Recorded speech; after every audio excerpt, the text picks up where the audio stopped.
ഈ പുഴയും കടന്ന സീരിയലിൻ്റെ ലേറ്റസ്റ്റ് എപ്പിസോഡ് റിവ്യൂ ആണ് പറയുന്നത്. അങ്ങനെ വിശാൽ യമുനെ തട്ടിക്കൊണ്ടുപോയിട്ട് ജയപാലിൻ്റെ ആ ഒരു പഴയ ഫാം ഹൗസിലിട്ടങ്ങ് പൂട്ടിയിട്ടിരിക്കുകയാണ്.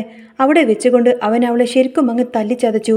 പക്ഷേ യമുനെ തിരഞ്ഞുപിടിച്ച് അവിടേക്കെത്തിയ നിവിനും കാവേരിയും വിനീതും ഗംഗയുടെ കൂടെ വിശാലിനെയും അവൻ്റെ കൂട്ടുകാരെയും ഒക്കെ നല്ലോണം അങ്ങിട്ട് പെരുമാറി അവളെ അവിടെ നിന്നും രക്ഷിച്ചു. എന്നിട്ട് അവരെയൊക്കെ കൂട്ടി നേരെ സ്നേഹതീരത്തേക്ക് വരികയാണ്. അവിടെ ജയപാലിൻ്റെ കൺമുന്നിലിട്ട് തന്നെ വിനീത് വിശാലിനെ അങ്ങ് തല്ലി പൊളിച്ചു. ഇത് കഴിഞ്ഞ് വിശാലിനെയും വലിച്ചുകൊണ്ട് വീട്ടിലേക്ക് എത്തിയ ജയപാലൻ തന്നോടൊരു വാക്ക് പോലും ആലോചിക്കാതെ ഇങ്ങനെയൊക്കെ കാണിച്ചു വെച്ചതിന് വിശാലിനെ കണക്കിനങ്ങ് തല്ലി. പ്രവീണ അത് തടയാൻ നോക്കുന്നുണ്ട്. നേരം വെളുത്തപ്പോൾ തന്നെ വിശാൽ തലേ ദിവസം നടന്ന കാര്യങ്ങളെല്ലാം തന്നെ അച്ഛനോടും പ്രവീണയോടും തുറന്നു പറഞ്ഞു. യമുനെ കാണാനില്ല എന്ന് പറഞ്ഞ് നേരത്തെ തന്നെ ജയപാലൻ പോലീസിൽ ഒരു പരാതി നൽകിയിട്ടുണ്ടായിരുന്നു. ആ കേസിൻ്റെ കാര്യം സംസാരിക്കാൻ വേണ്ടി പോലീസ് ഓഫീസർ അങ്ങോട്ടേക്ക് വന്നു. ജയപാലൻ ഉടനെ വരാം സർ, ഇരിക്കൂ എന്ന് പറഞ്ഞ് അയാളെ സ്വീകരിച്ചു. പോലീസുകാരൻ അകത്തേക്ക് വരുമ്പോൾ അവിടെ ഇരിക്കുകയായിരുന്ന വിശാൽ എഴുന്നേൽക്കാൻ നോക്കിയെങ്കിലും ജയപാലൻ അവൻ്റെ കയ്യിൽ പിടിച്ച് അവിടെ തന്നെ ഇരുത്തിയിട്ട് പറയൂ സർ എന്ന് പറയും. അന്നേരം പോലീസ് ചോദിക്കുന്നുണ്ട്, ജയപാല, ആ പെണ്ണിനെ കാണാനില്ലെന്ന് പറഞ്ഞാൽ തന്ന ആ ഒരു കംപ്ലൈൻറ്റ് ഇനി എന്താ ചെയ്യേണ്ടത് എന്ന് ചോദിക്കും. ഉടനെ തന്നെ ജയപാലൻ പറഞ്ഞു, ആ പെണ്ണ് തിരിച്ചു വന്നല്ലോ എന്ന്. അപ്പോൾ ഓഫീസർ ചോദിക്കുന്നുണ്ട്, എന്ത് തിരിച്ചു വന്നോ?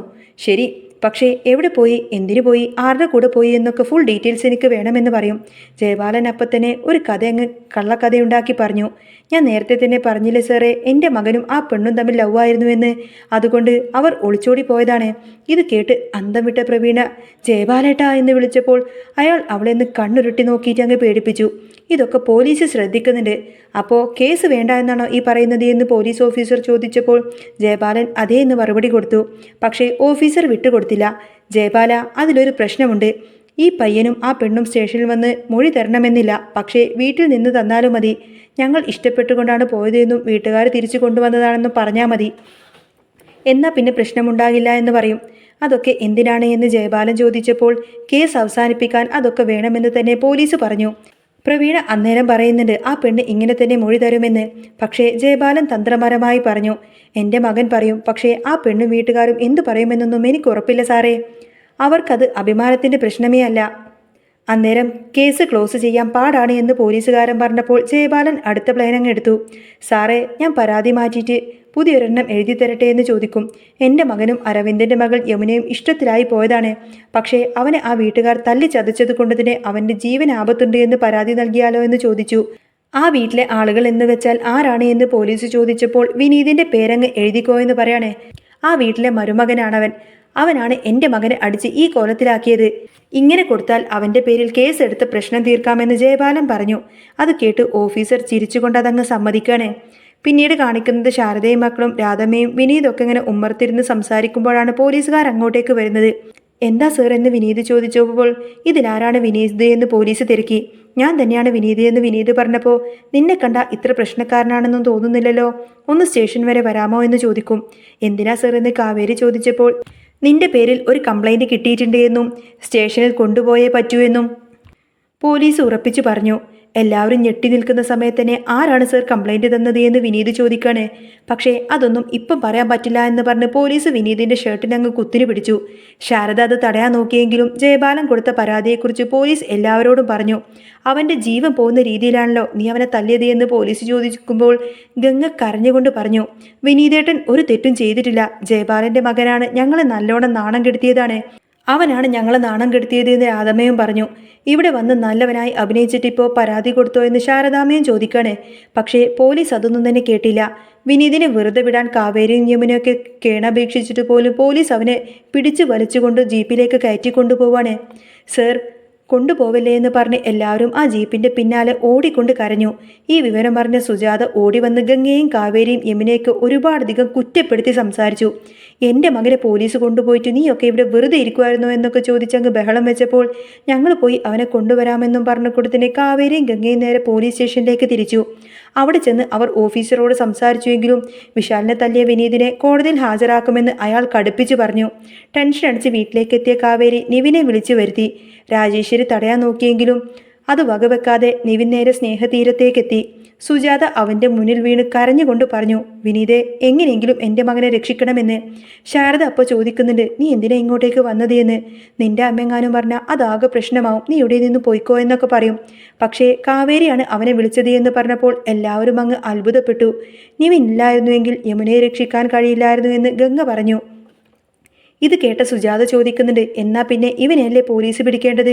എൻ്റെ മകനെ എന്തിനാ പിടിച്ചോണ്ട് പോയത് എന്ന് ചോദിക്കും. അന്നേരം യമുന പറയുന്നുണ്ട്, വിശാലാണ് എല്ലാ തെറ്റും ചെയ്തത് എന്ന് ഞാൻ സ്റ്റേഷനിൽ ചെന്ന് പറഞ്ഞാൽ അവർ വിനീതേട്ടനെ വിടുമല്ലോ എന്ന്. പക്ഷേ ശാരദ അവളെ തടഞ്ഞു. ഉടനെ തന്നെ സുജാത പറഞ്ഞു, അതെ, നിന്റെ മക്കളെ സുരക്ഷിതാക്കി വീട്ടിലിരുത്തിക്കോ, എൻ്റെ മകൻ മാത്രം സ്റ്റേഷനിൽ പോയി തല്ല് വാങ്ങിച്ചോട്ടെ എന്നൊക്കെ പറഞ്ഞ് കുറ്റപ്പെടുത്തും. വിനീതേട്ടനെ അവർ തല്ലില്ലെന്ന് കാവേരി സമാധാനിപ്പിച്ചപ്പോൾ, എന്നെ വിശ്വസിക്ക്, വിനീതിന് ഒരു കുഴപ്പമുണ്ടാവില്ല എന്ന് നിവിനും പറഞ്ഞു. പിന്നീട് യമുന കാവേരിയോട് തനിക്ക് വിശാലിനെ പരാതി കൊടുക്കണമെന്നൊക്കെ പറയാണ്. പരാതി കൊടുത്താൽ നീ സ്റ്റേഷനിലേക്ക് പോവേണ്ടി വരുമെന്ന് കാവേരി പറഞ്ഞപ്പോൾ വിനീതേട്ടന് വേണ്ടിയിട്ട് എന്ത് ചോദ്യം നേരിടാനും ഞാൻ തയ്യാറാണ് എന്ന് യമുന പറഞ്ഞു. അതുമാത്രമല്ല ചേച്ചി എന്ന് പറഞ്ഞ് ആരെങ്കിലും വരുന്നുണ്ടോ എന്ന് നോക്കിയിട്ട് യമുന തൻ്റെ ശരീരത്തിലെ ആ ഒരു മുറിപ്പാടുകളെല്ലാം തന്നെ കാവേരിയെ കാണിച്ചു.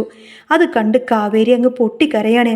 വിശാൽ തന്നെ ക്രൂരമായി ഉപദ്രവിച്ച കാര്യവും തന്നെ ചതിച്ച കാര്യവുമൊക്കെ യമുന സങ്കടത്തോടെ പറഞ്ഞു. തനിക്ക് വേണ്ടി എല്ലാവരും കരയുന്നു. വിനീതേട്ടൻ ജയിലിൽ കിടക്കുന്നു. പക്ഷേ ഇത്രയും ചെയ്ത അവൻ സന്തോഷമായിരിക്കുന്നത് ശരിയല്ല എന്ന് തന്നെ അവൻ പറഞ്ഞു. എനിക്ക് അവൻ്റെ പേരിൽ പരാതി കൊടുക്കണം ചേച്ചി, വെറുതെ അവനെ വിടരുത്. എനിക്ക് വേദനിച്ച പകുതിയെങ്കിലും അവനും അനുഭവിക്കണമെന്നൊക്കെ പറഞ്ഞ് യമുന കരഞ്ഞപ്പോൾ കാവേരി അവളെ ചേർത്ത് പിടിച്ചു. നാളെ തന്നെ നമുക്ക് പരാതി കൊടുക്കാമെന്ന് ഉറപ്പ് നൽകി.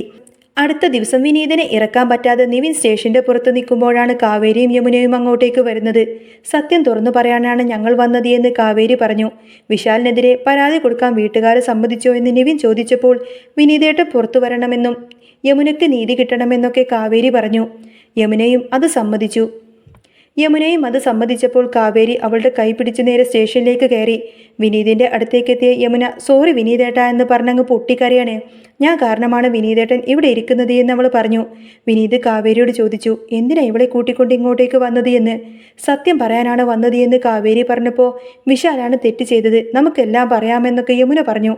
പക്ഷേ ജയബാലൻ വെറുതെ ഇരിക്കില്ല എന്നും അതുകൊണ്ട് യമുനയ്ക്ക് ഇനിയും പ്രശ്നങ്ങൾ ഉണ്ടാക്കരുത് എന്നൊക്കെ വിനീത് ഭയപ്പെട്ടു. നിങ്ങൾ വീട്ടിലേക്ക് പോവാൻ വിനീത് നിർബന്ധിച്ചപ്പോൾ യമുനെ അവൻ അത്രമാത്രം ഉപദ്രവിച്ചു. അതുകൊണ്ട് അവന് ശിക്ഷ കിട്ടണമെന്ന് തന്നെ കാവേരി ഉറപ്പിച്ചു പറഞ്ഞു. എന്നെ അവൻ ഒരുപാട് തല്ലി ടോർച്ചർ ചെയ്തു, എന്നിട്ടും അവൻ മാത്രം സന്തോഷമായിരിക്കുകയാണെന്ന് യമുന ചോദിച്ചപ്പോൾ നിവിനും കാവേരിയും ചേർന്ന് അവളെ പോലീസ് ഓഫീസറുടെ അടുത്തേക്ക് കൊണ്ടുപോയി. വിനീതും അവരുടെ കൂടെ തന്നെ പോയി.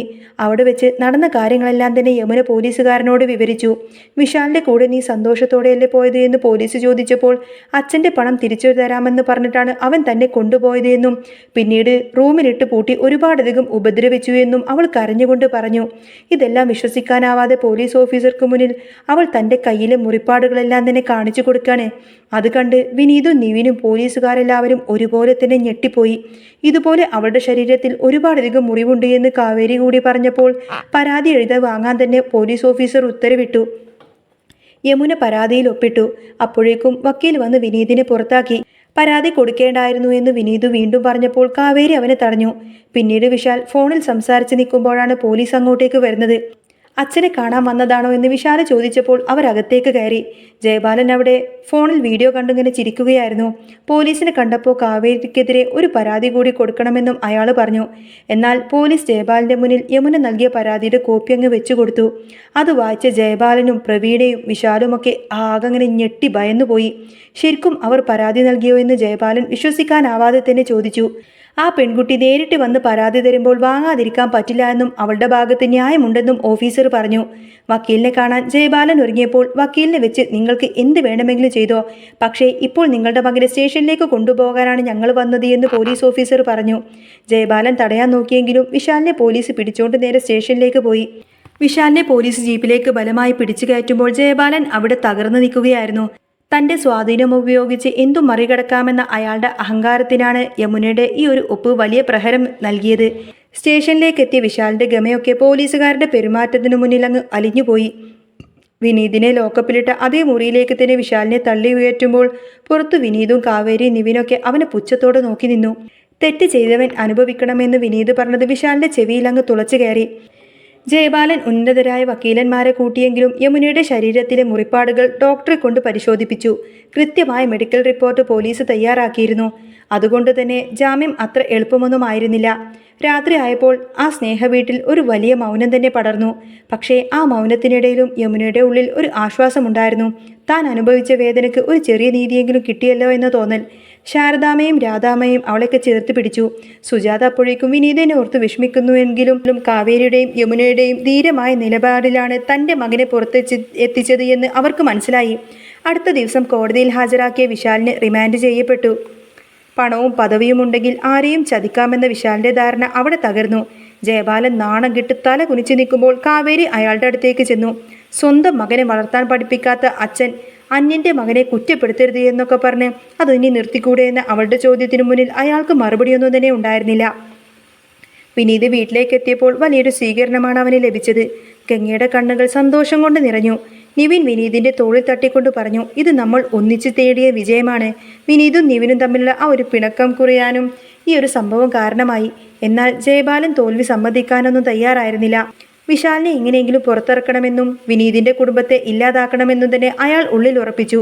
ജയബാലിൻ്റെ അടുത്ത നീക്കം ഇനി ശാരദാമ്മയും മക്കളെയും പെരുവഴിയിലാക്കുക എന്ന് മാത്രമായിരിക്കും. അങ്ങനെ ഈ പുഴയും കടന്ന സീരിയലിൽ ഇനി വരാൻ പോകുന്ന നല്ല സൂപ്പർ അടിപൊളി ത്രില്ലിംഗ് എപ്പിസോഡുകളൊക്കെ തന്നെയാണ്. നിങ്ങൾക്ക് ഈ ഒരു ചാനൽ ഇഷ്ടമാവുകയാണെങ്കിൽ സബ്സ്ക്രൈബ് ചെയ്യാനും സപ്പോർട്ട് ചെയ്യാനും മറക്കല്ലേ. നെക്സ്റ്റ് വീഡിയോ ഉടനെ വരാം. ബൈ.